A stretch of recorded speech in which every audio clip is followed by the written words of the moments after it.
have a panel of colleagues here from the University of Pittsburgh with me, and I'd like to introduce them briefly.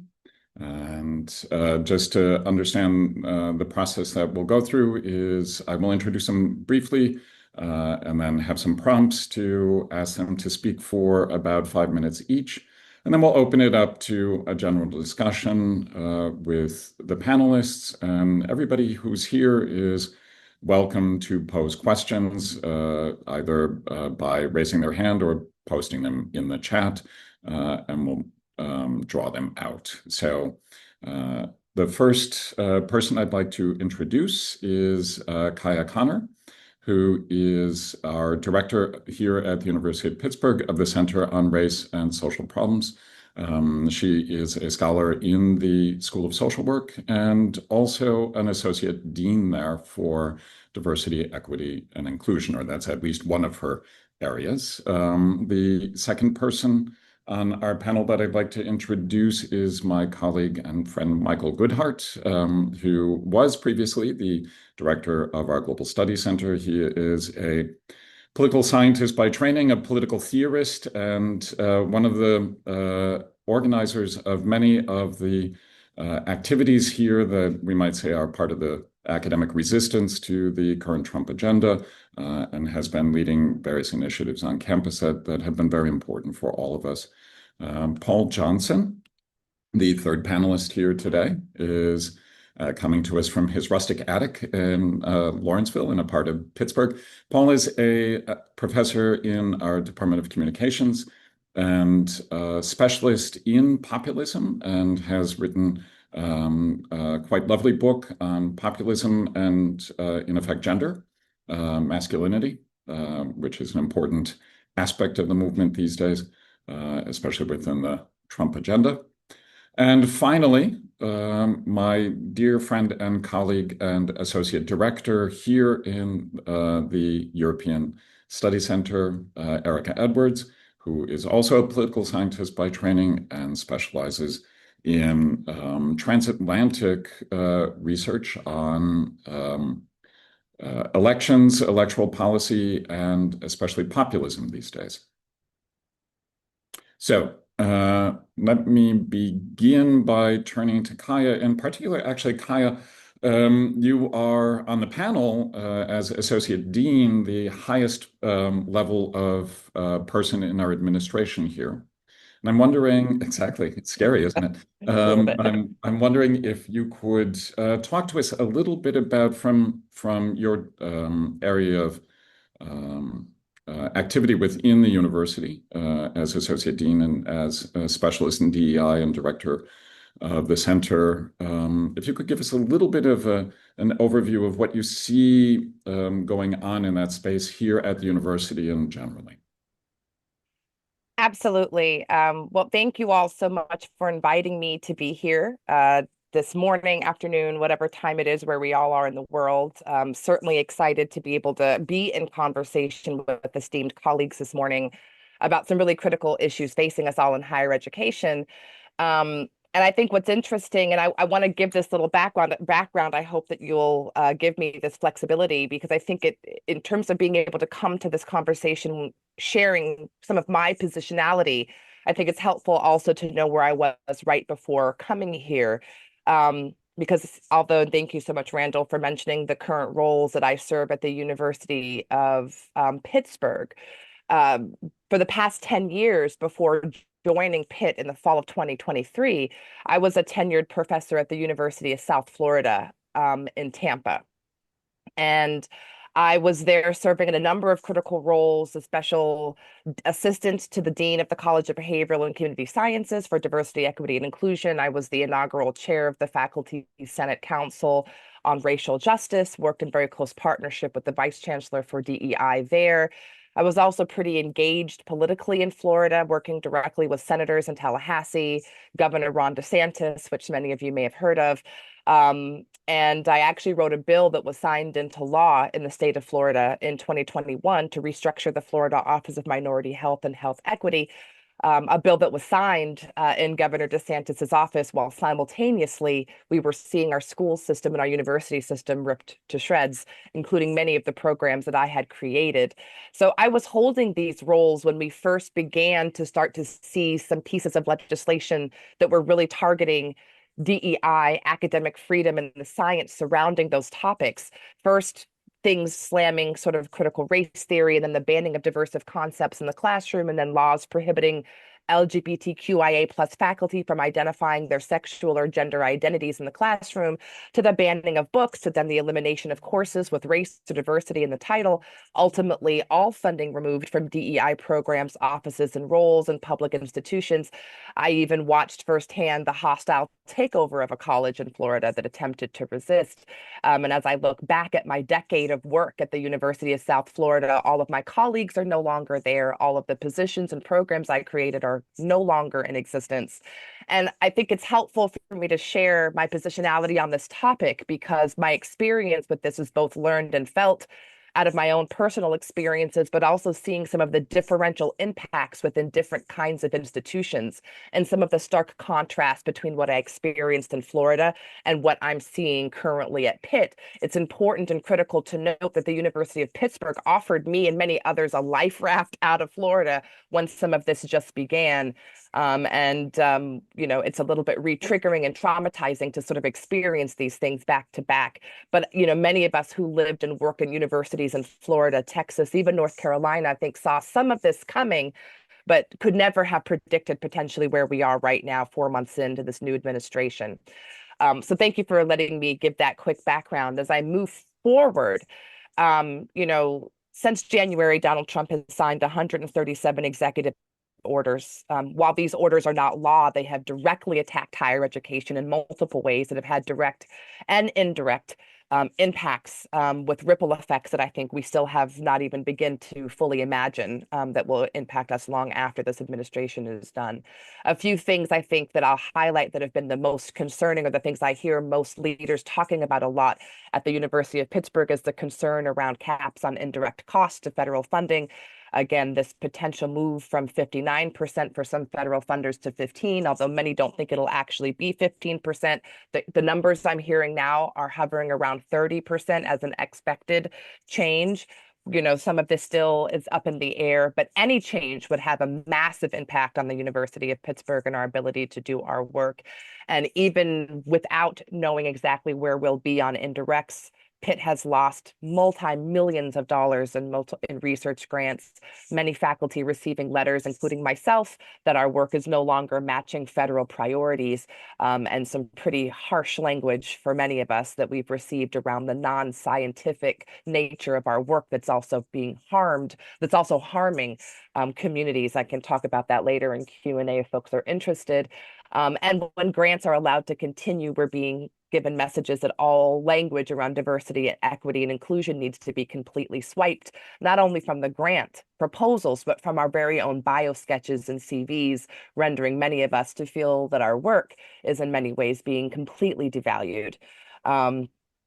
These concerns around money have also led to the University of Pittsburgh in a semi-hiring freeze, although there are justifications and exemptions that are going through for specific positions. This is a very scary situation. Many of our units have also put doctoral student offers on hold, waiting to find out what's going to happen. Most units have been able to bring in new doctoral students, but many have had to cut down the number of students, including my unit, where we usually bring in a cohort of 4 to 5, and we had to make some decisions there about reducing our number of students we could bring in. Significant direct attacks on academic freedom, folks being very concerned about what they can say, what they can do, what they should teach, what they should study. We've had these executive orders against lawful protests, attempting to limit folks from using their voice, direct attacks on underrepresented groups, in particular, gender minorities, trans communities, immigrants, migrants, international students in particular. I'm, very concerned about a few of mine who have stated, even though I think what we're seeing is sort of some, U-turns that the president is having right now on the attacks on international student visas, they're still very afraid. I have one student right now I'm working with who's afraid to leave the house. And so these are very real issues that I think the university is trying to address, but it's difficult to get communication out to students in an effective way. The last thing I'll say, because I know that I'm already moving over time, just in terms of what we're seeing on campuses, I think that what we're seeing are a lot of decisions being made out of fear. I think that there are university administrators across the country who are aligning with the tactic that if we stay silent on these issues, or we proactively do the thing we're afraid is going to happen, that we could avoid an even worse sort of scenario. We've seen institutions across the country be preemptively obedient, shutting down DEI offices and roles, tweaking HR policies, ending cultural research centers, changing course catalogs, taking out courses. Some of this was happening even before the administration took office in an attempt to sort of prepare for the administrative change. And so when we think about who is vulnerable here, we all are going to be impacted by this in some shape or form. I think that researchers who are doing federally funded work are at particular risk, especially those who are doing work in areas around racial disparities, gender affirming care, anything related to trans communities, environmental justice, COVID-19, or pandemic related research are all particularly at risk. International students, again, are particularly at risk. And we all know that this sort of attack on higher education is just one sort of step in a much larger plan to break up, divide our country, and attack what's happening in higher education more broadly. So what I think I see happening at Pitt, I'll end with this, is that I think that many universities are staying silent in an attempt to avoid scrutiny by trying to stay under the radar. And I think that this is what Pitt is trying to do. Unlike Florida, where I started, we are in an environment at the University of Pittsburgh where we have a supportive governor and Josh Shapiro. We have a supportive mayor and Ed Gainey. We have leadership, I believe, at the university that does stand with us. And our most recent email from the chancellor, I think, supports that in some ways. I think what's happening is that our institutional leadership is concerned about the cost of being even more vocal, the cost of being even more visible, the cost of publicly resisting and shining a more critical and scrutinizing light on the University of Pittsburgh. But I think what we hear the faculty saying is that in the current environment, we can't afford to be silent. And we are urging the university to, stand up on the values that it has stated that it has had and join the fight, join in with some of the other universities that have been publicly taking stands. And I think we're seeing more of that happening, and that's encouraging. So I'll stop there, and then we can continue the conversation. Thank you, Kaya. That was an amazing overview of a lot of what's going on, and I really appreciate the way that you helped us understand how what from the outside might seem to be an attack on DEI is actually a part of an entire setup, an agenda that may from the outside appear to be, oh well, but all of the interconnections that you're showing us are really important there. And I appreciate you bringing into the conversation the phrase preemptive obedience as something that's really being discussed here in the United States. Let's turn to Michael at this point then and ask Michael if you could perhaps continue that conversation. I think from also the position of someone not in the administration, but someone leading an attempt to really push the administration to think about the response in the way that Kaya has laid it out for us. And if you might perhaps lead us in an onion skin way out into larger questions of higher education in the United States at this moment. Sure. Thanks, Randall. And thanks to the organizers for inviting me to be part of this conversation today. I want to pick up with something that Kaya said and sort of cover a little bit of the same ground, but towards a different destination. So, Kaya described a lot of what's going on nationally in sort of the big picture. I think that at Pitt, the things that we have felt the most, at least at a faculty level from where I sit, have been the NIH cuts, the cap on reimbursement, which I guess is frozen, although whether the money is actually flowing, I guess, is a question and varies a lot from one grant to the next, even as I understand it. And secondly, the international students. Kai described well a lot of the fear and anxiety that's going. We've had one or two students or former students who have been caught up in some of the arrests and so on that have been happening. So it's not to say that all of those other issues aren't causing us a great deal of consternation, but in terms of the effects that we're feeling, so far it's been primarily those two things I think that have had tangible effects on faculty and programs, mainly through the hiring freezes, the cutbacks in all of which is in anticipation of the loss of this reimbursement. But there's a third, and those two things obviously came in under the Trump administration. There's a third thing, though, that I want to mention that is greatly affecting the campus climate in terms of free speech and academic freedom, which precedes the Trump administration, and that's the question of Palestine. Because there has been, I would characterize Pitt's response as fairly aggressive repression of student speech around the issue of Palestine.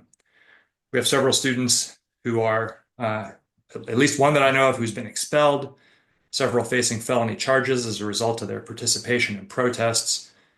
Students for Justice in Palestine has been suspended indefinitely by the university, although a lawsuit has been filed by SJP and the ACLU of Pennsylvania against the university.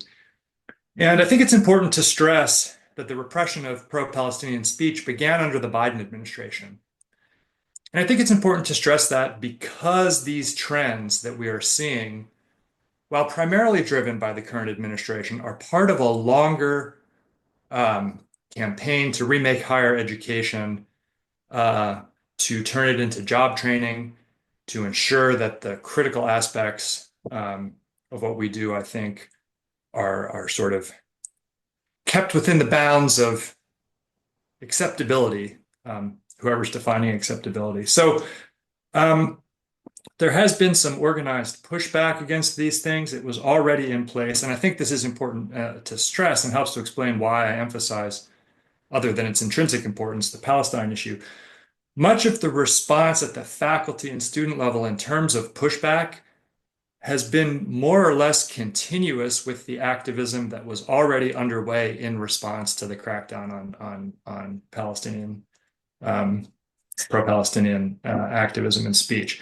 So that what you're seeing is many of the same groups and individuals who were active trying to defend academic freedom and student free expression on that issue have continued and amplified their work going forward. So, but this is quite interesting because the folks who have gotten on board sort of later around the NIH stuff and the international students, I do think there are some points of tension that this coalition is not necessarily an easy one to bring together precisely because many people would prefer to somehow leave the Palestine question to the side or sweep it under the rug. But I think it's important to stress that we can't give in on any of these dimensions because what's really at stake is free inquiry and the pursuit of truth in any area, whether it's research on DEI or gender and health or environmental justice or Palestine or whatever it might be. So what's been happening? I'll speak briefly about two things that I know about that are going on campus, and then connect those briefly to what's happening nationally. So a group of us, so our campus is unionized, our faculty is unionized. This is not terribly common at American universities for our European friends who may be listening, but we are a comprehensive union, which means that tenure stream as well as non-tenure stream and part-time faculty are all part of a single union. Obviously, this doesn't include all of our staff. Administration is not part of the bargaining unit. The medical school is not part of the bargaining unit. But nonetheless, we have a newish faculty union, and thanks to the ongoing efforts of some of us, including Paul and others, the Civil and Human Rights Committee of our local union has been getting more active in trying to think about how we can be organized proactively to do some work. And then secondly, we have just recently begun the process of reviving our local chapter of the American Association of University Professors, or AAUP. The AAUP is a national organization, and it has been the leader for a very long time on issues of academic freedom and free speech in college and university settings. It publishes something called the Red Book, which is the definitive guide to policy on academic freedom. There's a new edition just out.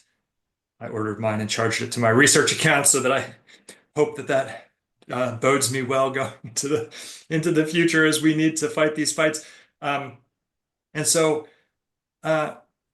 we've decided to revive this AAUP chapter despite having the union, because we thought that it was a good opportunity to bring in those faculty who are not able to be members of the union, and particularly to focus on advocacy precisely around academic freedom. And that movement is, I think, growing. On April 17th, the AAUP was part of a coalition for action in higher education that organized a national day of action around the country. There were thousands of events at hundreds, if not thousands, of college and university campuses around the country. We had a rally here at the University of Pittsburgh, which drew a nice crowd, and which I think was full of inspiring insights, including from Kyaien and others. Our local representative was able to join us and gave some stirring remarks. So that was a little bit of what we did here, trying to connect up with a national movement. It's very difficult to take on this work, in part because work speed up trends in higher education over the last 2 decades have meant that faculty are already stretched. And it happens also to be end of term here. We're just into the grading period now at Pitt. And so people are quite busy, but nonetheless, there is an emerging movement. There's been a lot of faculty pushback at individual campuses, and people may have read some of this, whether it's at Columbia or Harvard or elsewhere. Organizing across campuses to make this stronger is, I think, one of the big challenges, and I'm hopeful that the AAUP will emerge there as a powerful force. So I'll just close by echoing something else that Kyaien said, that here at Pitt, our administration, I think, is trying to pursue a line that is to work actively behind the scenes. At least this is how they characterize what they've been up to work actively behind the scenes to get things done. One concern that I think this has generated, and many faculty I know have been expressing concerns around this, is that at a time when leadership is crucial and faculty need some reassurance, the communication from the top down has not been great. I think this message has been heard. The chancellor has scheduled a town hall meeting for Wednesday to speak with colleagues and to take some questions. And I hope that that's the beginning of improved communication. I do think this idea that somehow one can keep one's head down and stay out of the limelight and just continue is a mistake, both because we're stronger when we fight together and visibly against these kinds of attacks, and secondly, because eventually, as the axe swings, it just gets lower and lower, and so even those who kept their heads down end up the same as all the others in the end. So on that happy note, I will wrap it up and look forward to the conversation later. Thank you, Michael. Actually, I put in the chat 2 links, one following up on your comment, Michael, about, in effect, pro-Palestinian demonstrations and the response, especially around accusations of anti-Semitism, for the European colleagues for whom this might be something that's hard to grasp. Again, Project Esther, an agenda written by the Heritage Foundation, famously the author of Project 2025, the setting for the Trump agenda. Project Esther really charts out a strategy written by Christian nationalists, not people ostensibly interested in anti-Semitism, but Christian nationalists interested in perhaps an instrumentalizing of Israel and of these questions to produce the agenda. It's very interesting to read and to look at and to understand something of what's going on there in their policy. And also a podcast interview with Christopher Rufo, which might lead me into the conversation with Paul. Christopher Rufo has been precisely one of the people who's been the most vicious in his attack on higher education and has made it his goal to close down Harvard as such, but the Ivies and the Department of Education, and is really a leading policy figure within the administration, having moved from the fringe into the center of Washington. So Paul, with that coming out of me, I'm wondering if we could continue then, indeed, this kind of onion skin that I described of asking you to speak to the kind of attack on not just higher education, but we're talking about an attack on education as such, and famously the goal, as I just mentioned, to close down the Department of Education. But could you talk about what we're hearing this, but could you help us fine tune some of our understanding of how education and the attack on education fits within the current climate? Michael showed us that it wasn't just, and Kyaien showed us that it wasn't just in the last 100 days, but there's also a developing wave that's been hitting the United States here. I'll turn it over to you. So, yeah, that's a great transition, Randall, and thanks for having us here to talk a little bit and offering the opportunity. It's great to hear from all these other panelists, and I'm looking forward to the rest of the conversation. I'm glad you sort of put it, it's not just the last 100 days, because it really is a decades-long, right, project. Shuttering the Department of Education, for example, that's been a right-wing fever dream for ages. I mean, Ronald Reagan talked about it when he was running for president. And of course, it was downstream of, recent efforts to desegregate American schools, the, production in the post-war period in the middle of the 20th century, the United States, a massive higher and just public education system that really was an engine for fighting inequality and generating a more educated citizenry. And so you've got those like kind of long running trends already, so that, as almost like a form of like, religious mantra, every decade, some Republican who runs for president has to say, I'm committed to abolishing the Department of Education. But all of them were constrained by previous institutional situations, right? Reagan is actually president of the United States when the Cold War is still happening. And there are all these institutional stakeholders who understand very well that, higher education is one of the reasons why the United States is winning the Cold War, right? And then kind of wins it. Although maybe we're sort of losing it now, it's second phase. But, so you've got those kind of institutional bulwarks that at least force the moderation of aim, if it didn't force the modulation of rhetoric when these people were talking to their end groups on the right. That's now all meeting with at least, right, 4 other factors contemporarily. One, the kind of consolidation of the American right away from a kind of like multiple negotiated factionalist politics that was often talked about, the trads and the rads and the anti-communists, in favor of a kind of more generalized enthusiasm for resentment. I and others call this, owning the libs, which kind of discusses the way in which the kind of status anxiety, kind of perpetual victimhood mindset on the right is incoherent, because they have a lot of power and a lot of authority in our society, which is mostly still organized in ways that structurally support white guys. Nevertheless, right, they adopt this mantle of victimhood and seek a politics that can, right, properly mirror and express it. Its incoherence is not, in fact, an impediment to its agenda being iterated.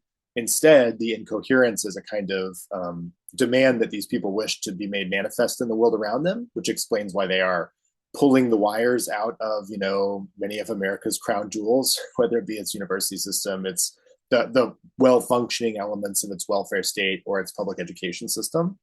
So you've got that, right? Who are we as a, who are we as a political entity on the right? We are victims and we need to remake the world in our image. We don't know what that image is. We just know it's not you. Secondarily, right, as Michael gestured to, and as you pointed to as well, Randall, we have these attacks on campuses, right? First, for the last decade and a half, I would really say this sort of like free speech or the defense of ideological heterodoxy, right, were kind of these major ways that these right-wing themes were laundered in respectable outlets, places like the Atlantic and so on and so forth, which in the last couple of years, right, has really been kind of moved into this, right, you call kind of reductionist and deeply cynical production of anti-Semitism, not as a name for, right, anti-Jewish racism, but instead as a name for a kind of structure of feeling or public feeling in relationship to the kind of crisis and the ongoing human rights violations that Israel is conducting against the people of Palestine and Gaza.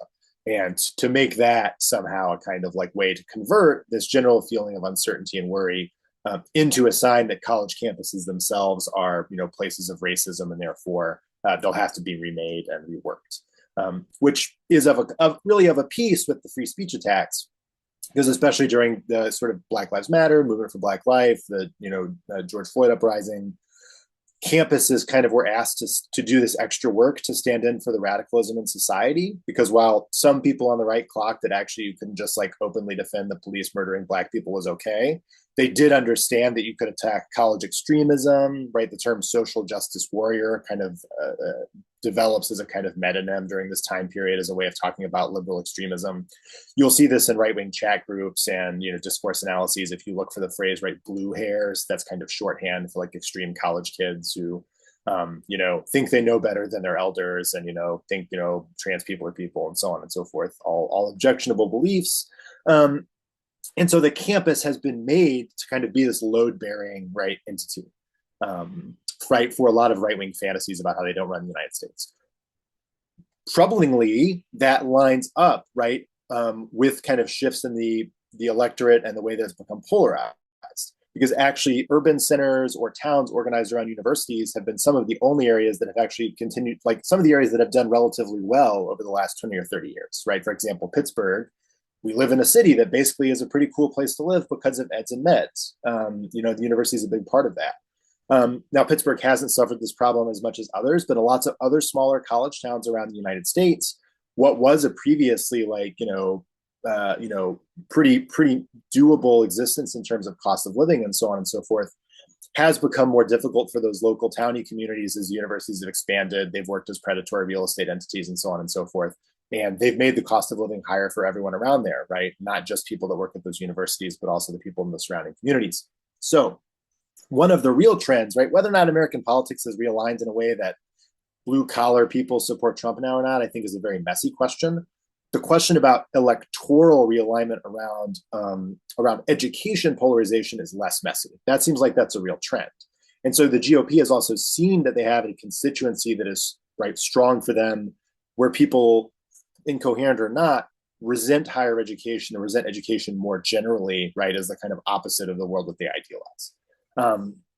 And so there's a real like political incentive for the GOP to actually kind of turn the screws on education, right, in every way, because for them, they see it playing to their base's desires and demands. And they're sort of not wrong about that, at least in one sense, right? They're obviously wrong about that in the sense that if, you collapse all of public higher education and you collapse all of public secondary education, grammar school education, it's a huge catastrophe for the country. But we're not talking about, three-step thinking here. It's all one-step thinking at the level of affect. And then the last thing I would just briefly say is we're now just 30 plus years away from the end of the Cold War. And that really did keep a lot of these public investments together. And the further we get away from that, the less, electoral incentive there is to kind of defend all these things. So what then, right, at the policy level does this mean more broadly? Well, they want to abolish, for example, they want to abolish all the Department of Education, right? I think they want to keep some of it afloat so that it can either transfer funds to facilitate in terms of secondary or grammar education, right? Private charter schools, religiously focused or otherwise. And so they see gains there, right? They see an opportunity for their racist agenda to be enacted. They want to, I think, preserve the existence of the civil rights functions of the Department of Education, in the pursuit of a kind of theory of inverted victimhood, actually prosecute people who teach about whiteness and critical race theory and the real reality of the history of slavery and so on and so forth, as basically, discriminating against white people. They are staffing up the Department of Education and related divisions in the DOJ to basically make this happen. So they want to, I think, at all levels of education, kind of produce a propaganda arm, right? Both through threat and through incentive. They want to just traumatize people as well, like the recent reports that they're going to start garnishing people's wages for old student loans, the total uncertainty about the existing student loan system, whether or not they're even going to give them out come the fall. These are all intended basically to make life for people who pursue or work in higher education a more traumatic enterprise. They want to increase that level of suffering. That suffering and that uncertainty and that worry and the collapse or the threatened collapse of those institutions, those actually are kind of a psychological wage that the right pays out to their supporters, right? Du Bois called this the wages of whiteness, right? We might also understand, right, that this is a kind of also broader American currency that's just about witnessing suffering and taking enjoyment from it. And it helps make sense of why, states are actually sort of interested sometimes in shuttering or constraining, right, their best university systems, right? Why would a state like West Virginia, be interested in gutting its public education system? Isn't West Virginia University one of the only reasons why people live in Morgantown? The calculus isn't about that. It's about this idea they've built up in their mind and then the violence and the suffering that they can produce as a policy outcome. And I think that's true more generally of the attacks on public education more broadly. They don't just want it from a propaganda standpoint, right, to kind of reflect their worldview and understanding of American history. They also need the people who would be a part of that economic sector to understand that if they want to do this job as they did it before, that they're not going to have a pleasant time and they need to seek employment in some other sector. So I think this is, it's a culmination of a longstanding project on their part, right? We understand that education is a driver of, reducing inequality. Producing an educated citizenry is a big part of producing a more egalitarian polity. That concept is their enemy. That concept is also very secular, which is why, the sort of like Silicon Valley freaks that want to blow everything up in the name of profit, and maybe sell a bunch of AI to educational institutions, can make common cause to some extent with evangelicals who want to basically destroy anything that threatens their authoritarian control over their children. The destruction of public education really suits all of those needs. So, one could say a lot more, but I think this is kind of like to give us an historical heft.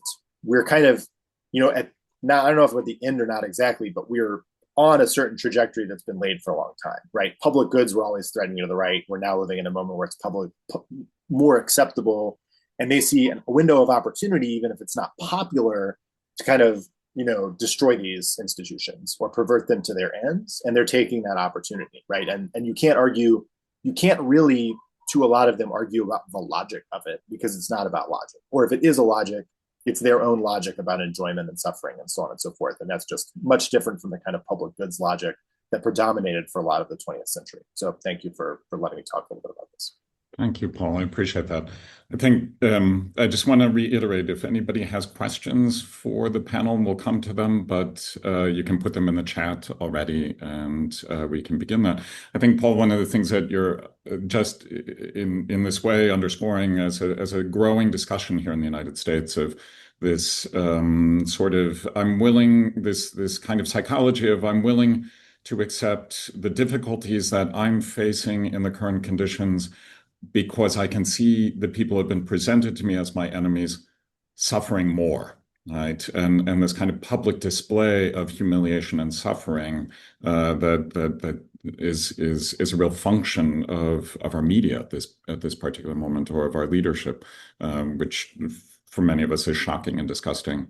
But I do think I just also want to underscore for the colleagues in Europe, there's a couple things to just highlight what Paul said to clarify, I think, a little bit is for instance, public education, our schools are based on property taxes. That means if you're in an affluent community, your schools are better. If you're in a renter community or a community of lower income, your schools are not. And therefore, one of the solutions to that has been the production of something called charter schools, which are semi-private schools that are recruiting strategies that are often religious based, and they create kinds of alternatives to failing school systems, but the lack of equity in funding for public schools is a recipe for failure in many ways that proves this. So this kind of the way that education is part of the American economic system, and again, what you also underscored for us, Paul, is that the university settings, many towns, for instance, Pittsburgh, the university is the largest employer at this point in the city, having replaced industrial production and manufacturing. As you said, the eds and meds, the education and medical establishment in the cities drive the economy. And that's something that's interesting here for us to at least note, because a number of people are saying, well, why are they attacking science? They like scientists. They're the innocent ones, but it's all of a piece. So before I go on, Erica, maybe you can help us kind of bring the circle here. We've heard a little bit of longer trajectories going on here, the last 100 days and now the next 100 days. I'm wondering if, from your perspective, you can also help perhaps set this in a kind of language that's also accessible to our transatlantic audience here. Yes, thank you. I think to go last is always the challenge, right? Because you have to kind of think about what everyone else has said too and kind of incorporate it. So I'll do my level best, right? Although I can say you might be the first as well, because we'll go back in a cycle, if you will. Yeah, okay. But I'll also try to kind of keep it brief so that we can have questions. I kind of want to put it in two perspectives. I want to start by kind of putting it in a historical perspective and then also in a global perspective. And so, as Randall said, I'm a political scientist, and I'm teaching a course on populism, comparative populism at the moment. And so Trump is in fact a populist, right? But he's not unique. We have populists all over the world. But for populists, the elites are the enemy, right? That's who drain the swamp is the saying. So it's the pure people versus the corrupt elite, and the corrupt elite is not just politicians. In fact, in modern day populism, it is in fact the media and academia, right? Or academia in a broader perspective. And I'll talk both about higher education and about education more generally. But I think that just kind of for our European or audience kind of to know that that wasn't always the version of American populism that we had. In fact, the early versions of American populism had very much to do with, in fact, educating people, educating white people, mind you, but educating people to push back against the corrupt politicians, right? So if you go back to the 19th century, white farmers, populism was a white farmers movement in the United States to kind of educate people to fight the corrupt elite, right? And so, in fact, one of my students pointed out in a presentation this past week, how that's changed, right? That academia and educators have now become the targets of the populists because they provide backlash against kind of what these populists want to think. So, I mean, if you look, kind of bringing, so that's kind of the historical American perspective, right? That it was, in fact, populism was, in fact, a move to educate people and not a move to attack education. And then to kind of take it to a global perspective, though, I think, for our European audience, I think, think of Orban, right? Much like other authoritarian leaders, he retaliated against institutions and organizations. This is what populists do, right? They fight the machine. They fight, again, whoever they deem as the elites. These elites allow for freedom of information, right? They allow for freedom of thought, for freedom of speech, things that could potentially counter their rule and their authority. You saw this in Hungary, right? Most famously in Europe, kind of, the shifting or the moving out, Orban basically kicking out the Central European University out of hungry, right, for things that contradicted what he wanted. And I think that for all of us, it's helpful to think about Trump and what he's doing in higher education, and also, percolating down to lower levels. Kind of the attack is the same, right? But we can think about it elsewhere as well. If we look at in Brazil, Bolsonaro, who's no longer in office, but that was his big thing. He was very much against academia, against and even to the point of redirecting curriculum or controlling curriculum to rewrite history, right?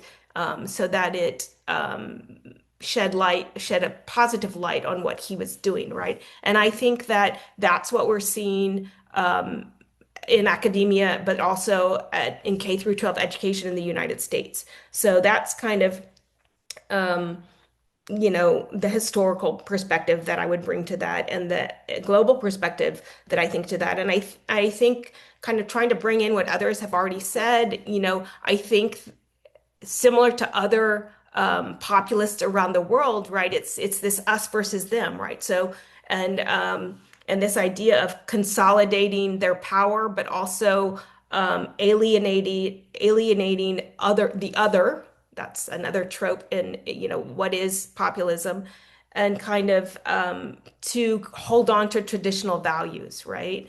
And so I think that's what Trump is trying to do, and what we've seen, and how he frames it in different levels. If we think about his attack on higher education, and kind of bringing in the conversation about the pro-Palestinian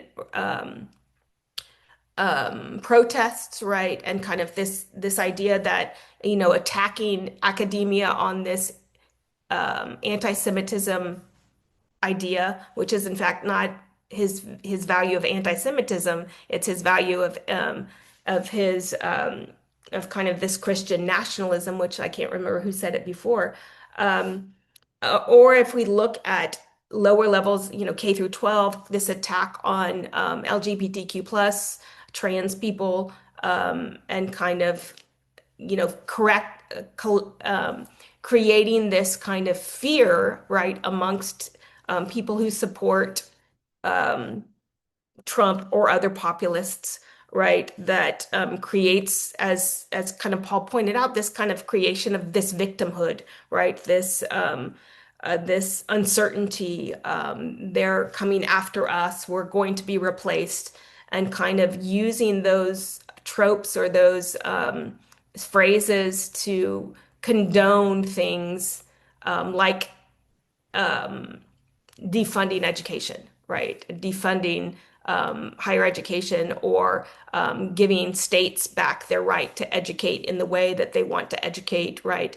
Creating school vouchers, as already been pointed out. I'm from Texas, and so there was recently a huge bill that was passed to basically give money to create Christian schools, and taking money away from public education. So again, I just kind of want to say, and I've run out of my time and didn't get to my second 2 points, but I'll leave it there, kind of just to say that this is not a new thing. It's not something that is necessarily unique to the United States. But it's sadly, I'll say, not something that I think is changing. I mean, coming back full circle to what Kyaien said, I was reading an article this morning about the University of Florida and Governor DeSantis basically putting the kibosh on a search for a dean of the College of Arts and Sciences, because he said that it was not within the state's policies opposing diversity, equity, and inclusion efforts. And so that was a long rambling thing, but hopefully I helped a little bit. You did. That was very helpful, and I would draw our attention. So again, if anybody has questions or comments, please post them in the chat. Klaska, who's left for an appointment, already did, making the observation exactly, Erica, that you're making, that this is not an isolated to the United States phenomenon, but something that we're experiencing broadly in various countries. where authoritarian tendencies are on the rise, or already authoritarian leadership is in power. And you were talking about Hungary and Eastern Europe, but Klaska is pointing to the Netherlands and the Wilders government as really having done a very similar kind of thing before Trump came into power, right? So that her question is fundamentally observing that a number of places are trying to create safe harbor for American academics. This isn't really a good solution. The solution has to be something of a general international response here. I don't know that we have any immediate ways of putting the burden on Michael, not just to organize a university, but to organize the world. Please, Michael. But I do think that this question that this isn't simply an American, but rather a kind of larger global phenomenon is important. Tim, do you want to jump in here?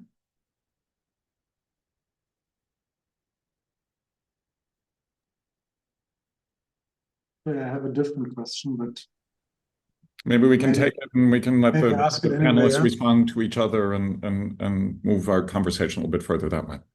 So in my research, I also try to understand people groups, whatever, who or which I don't like. Yeah. So I have a question. Maybe somebody wants to answer it. There is something I don't understand about the position of the administration as a whole, which is, why is it they link this educational policy in higher education with a critique on the rest of the world that American values are hurt because you cannot say everything, because free speech is limited.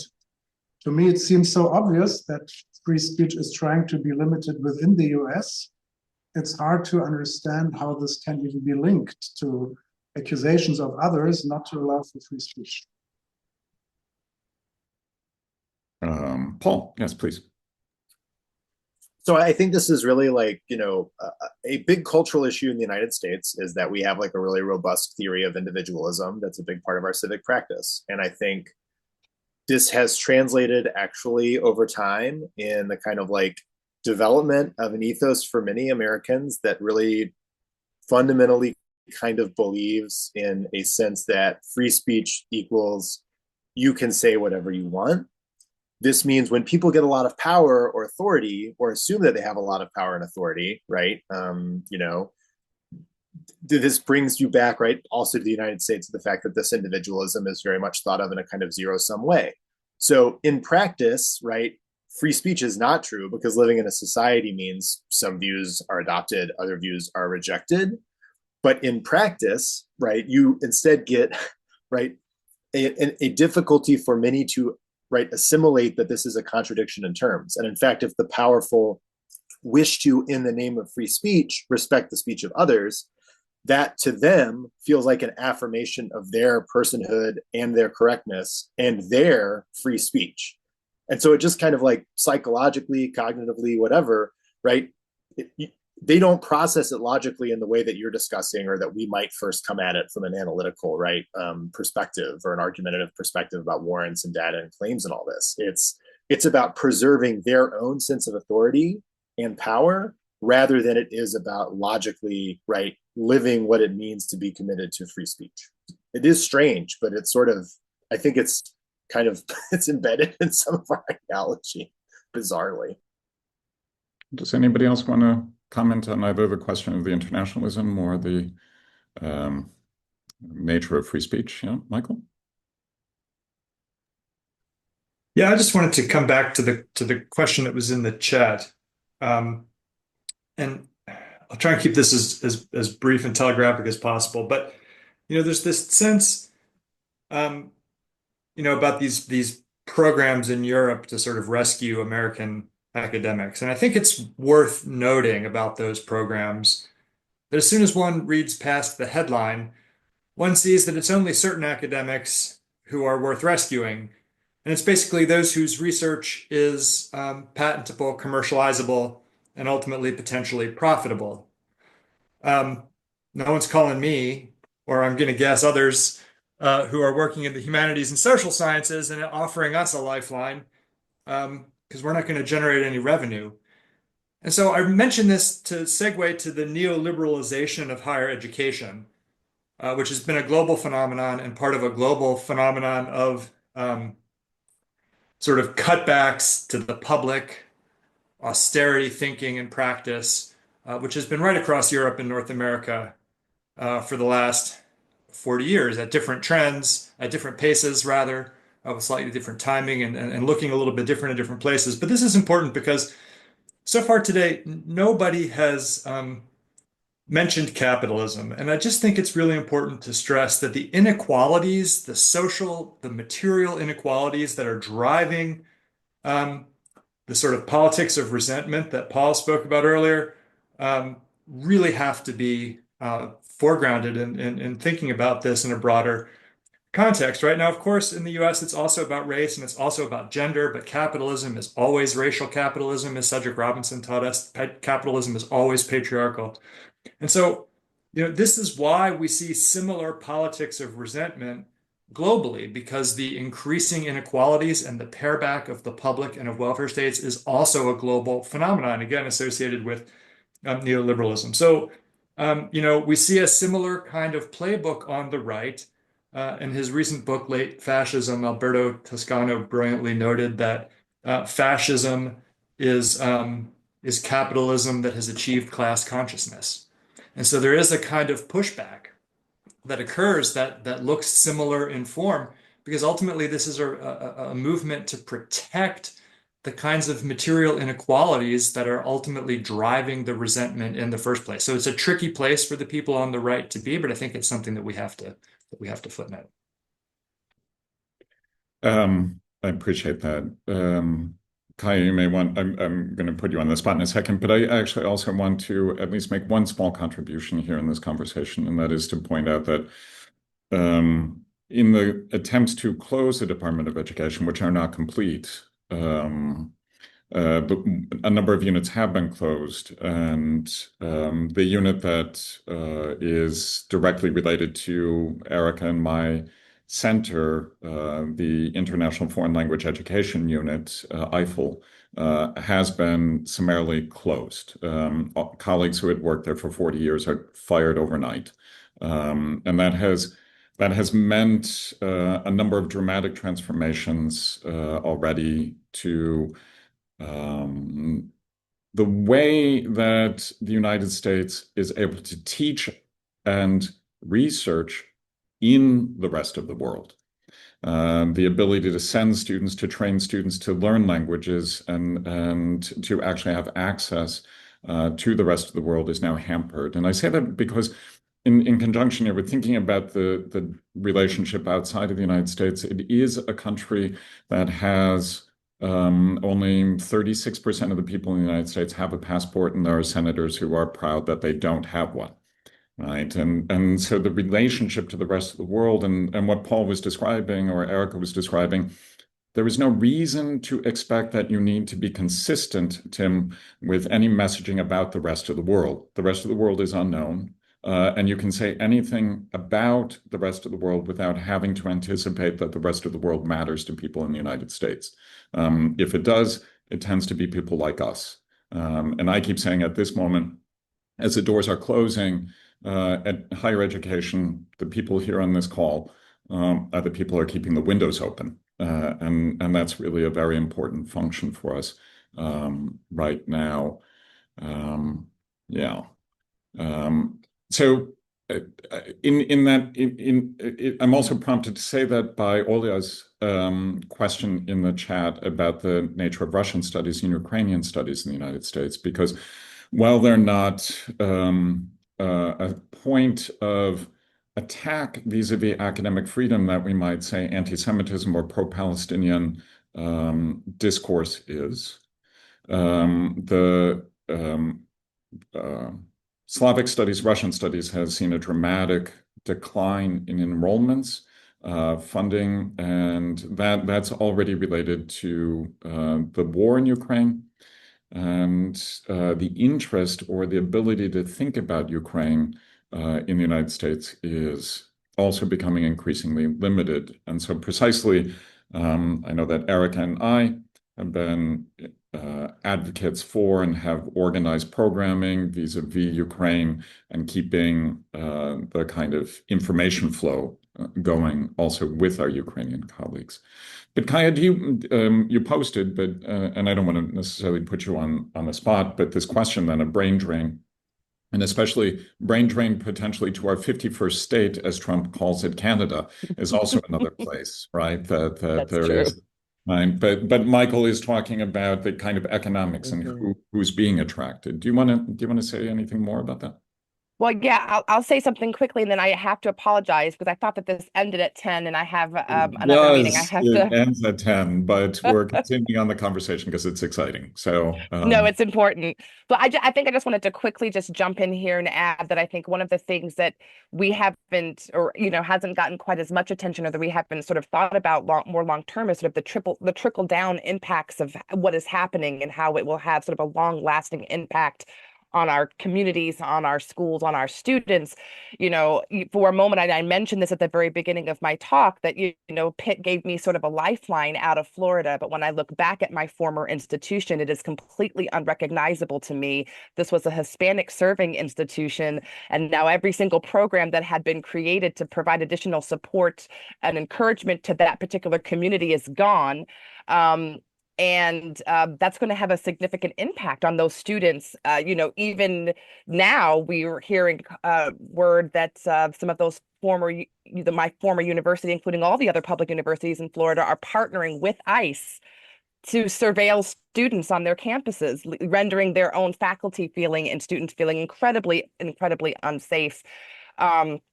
Faculty who are doing research in areas where there's going to be a challenge of funding. For many of us in situations where we're hard money funded, it may not seem like, we feel like maybe we can get through the next 4 years, but those who rely on federal grants in order to support their salary are going to have to pivot into new areas, meaning that there will likely be whole areas and disciplines of work and research that we're going to lose. Entire bodies of work and researchers going into those, having to pivot out of those particular areas over time.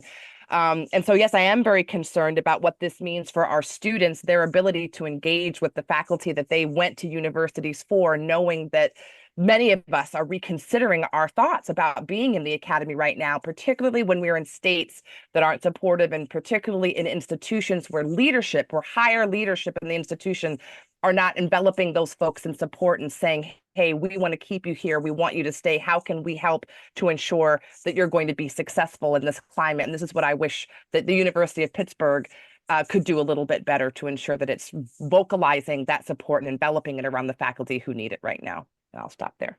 I appreciate that. And I'm also a first generation student. My mother is the only one of her family of 13 that graduated from high school, and my father didn't.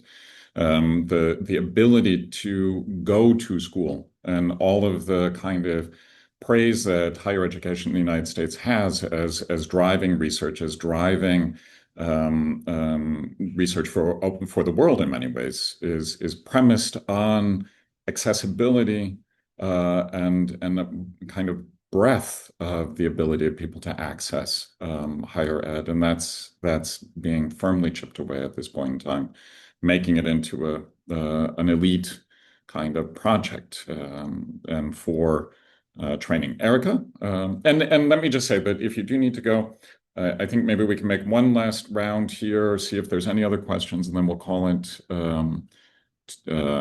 to a close. But Erica, please. Let me unmute.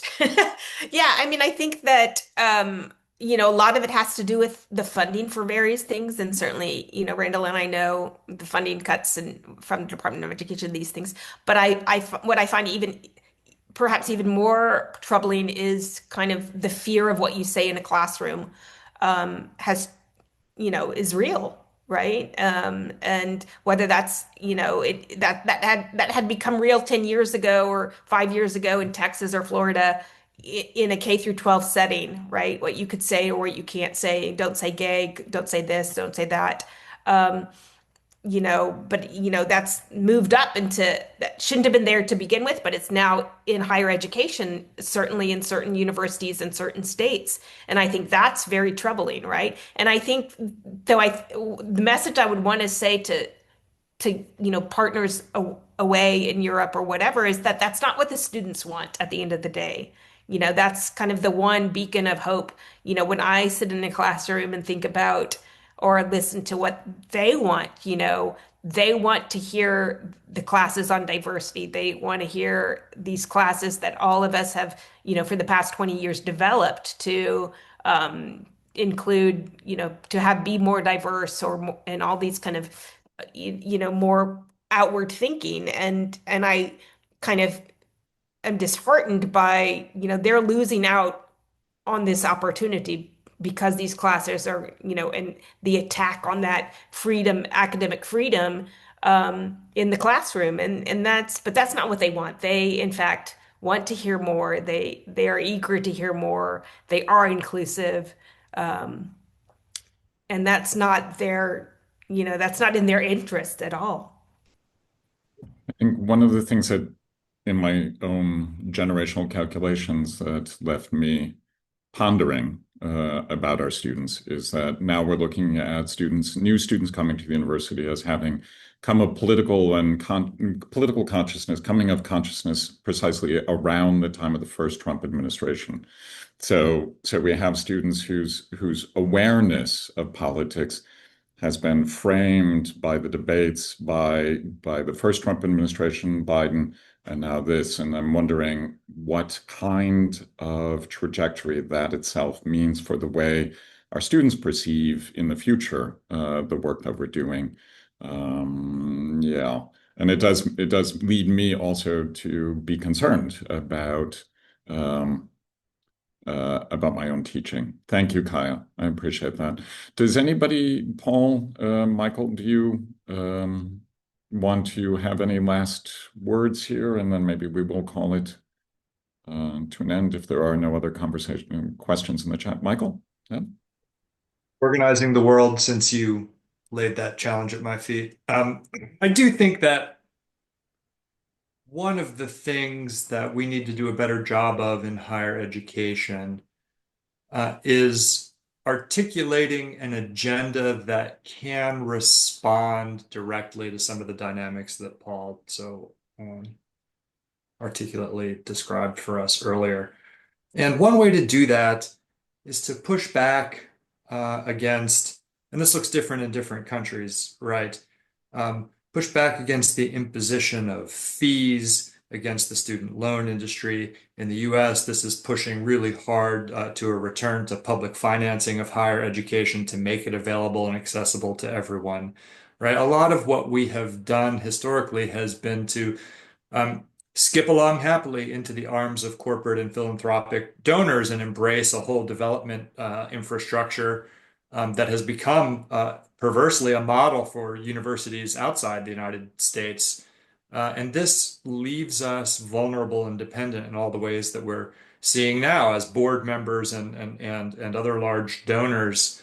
Universities have become important players in asking universities to crack down on troublesome faculty and all the rest of it, right? So among the ways that we need to get ourselves more articulately organized is to re-articulate a vision of populist higher education in the sense that Erica used the term populist earlier, right? About education as a tool for the people to push back against,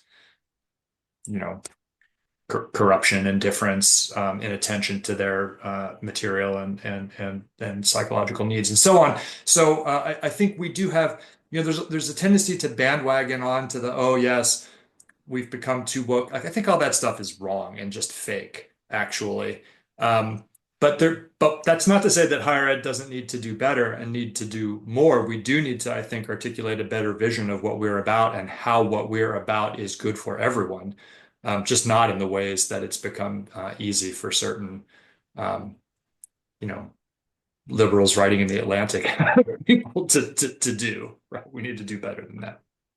But I think your point one of the things I would underscore out of your point is that there have been critiques on the center left for a long time about higher education in the United States, its cost, and there are solutions that have been presented, and not the ones of corporatization and neoliberal models that you're pointing to, you and Paul and Erica. I think what's also important is precisely this, Michael, I agree entirely with you in that this venue, for instance, this conversation here is focused on the United States, but pointing to precisely the benefit of being embedded in something like the ValEUs network, where the next step is to have the network actualized to be able to do the kind of comparative work. What is the specificity? What is the best of area studies here, where we know deep knowledge about particular regions and countries and are able to actually compare and think and contrast? Because one corrective I would say, Michael, is that Australia and the UK have been at the forefront of creating models of neoliberal education and outputs and productivity through monitoring, through self-monitoring, etc. Those are things that knowing something of the history and the way it gets tested out here and may or may not succeed, so that it can become a model for that agenda over there, is really helpful for us all. With that, now that Paul has left us, I'm going to thank you, Michael, and you, Erica, for what was, I hope for everybody who was here and for everybody who watches this later, a really stimulating conversation, and really helped, I think, chart out for people outside the United States, but also within the United States, an overview of what's going on. Thank you so much to everybody here. Yep. Thank you. Bye.